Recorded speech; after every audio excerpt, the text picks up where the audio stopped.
Hey everyone, welcome back. We're going to be talking about user flows today. So what are user flows? I see this question thrown around a bunch and people always say they are working on them but never really present them at all. So what are they?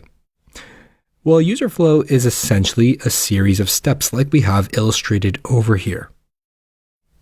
And it is a series of steps a user takes to achieve a meaningful goal.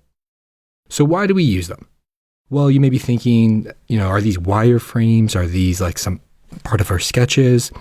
Well, they're used to communicate the intended flow of a user through various pages and actions in an app or website. So how do we make them?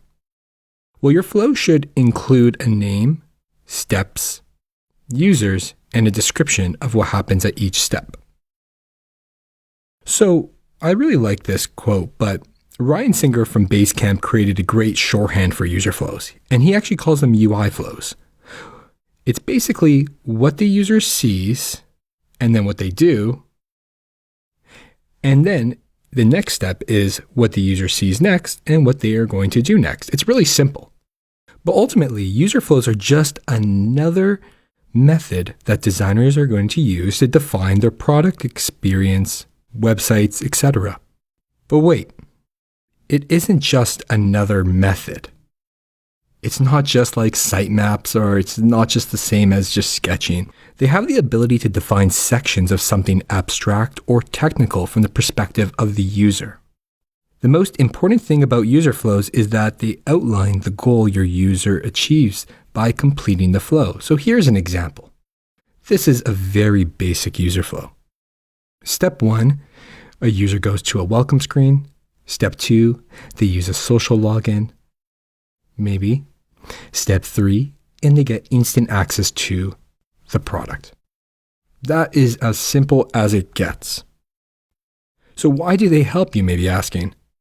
Well, they are the best way to solve the issue of communicating the way we want our products to work and the way users interact with our products. They also help us think about our product and the users who interact with it in 3 simple questions. What is the goal of this thing? So we want them to register for the product in this example. Who is doing it? Well, a general user who is external from the product is doing this right now.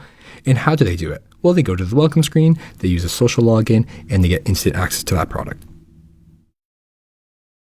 Let's take a look at the process in a bit more detail. Before we begin, we need structure. We need foundation. Gone are the days of creating these massive user flows that are sprawling all over the place. And they really lead nowhere, and they're hard to, just comprehend if you're not the person who created them. So step 1 is, what is the purpose of your user flow? You really need to name your flow. It's as simple as that. Give it a name that describes its purpose. That is the goal the user achieves by completing the steps. And surprisingly, people often miss this. Step 2, right here. Despite popular belief, user flows go in one direction. You don't want to be going all over the place. Limit your decision points in each flow so you can avoid crazy huge sitemaps and huge prototypes. Yes, it's okay to have multiple decision points like what we see here, and multiple prototypes and a sitemap. We'll get into that later, but when we want to convey a distinct interaction, user flows work best. That's the big difference. And why is this the case? Well, they tell a story, and it's far easier for anyone to remember than a large product map or a series of cards in whatever tool you're using, like Jira or GitHub issues, etc. The third piece of the process is they represent a complete task. To ensure that your product is organized, the scope of each flow should be a single task or a goal for your user. You shouldn't be having massive user flows that have like 3 or 4 different endings. You really want to just hone in on like maybe 1 or 2. Maybe there's a successful and an unsuccessful path over here. And ultimately, that's going to be maybe something like you've applied for something and you didn't get accepted. So remember, keep those user flows concise. If they're too short, then you fail to tell a story. And if they're too long, then they lose their meaning. Remember, your user flows should be the clearest model of your product, and you can do that if you follow the rules I just laid out.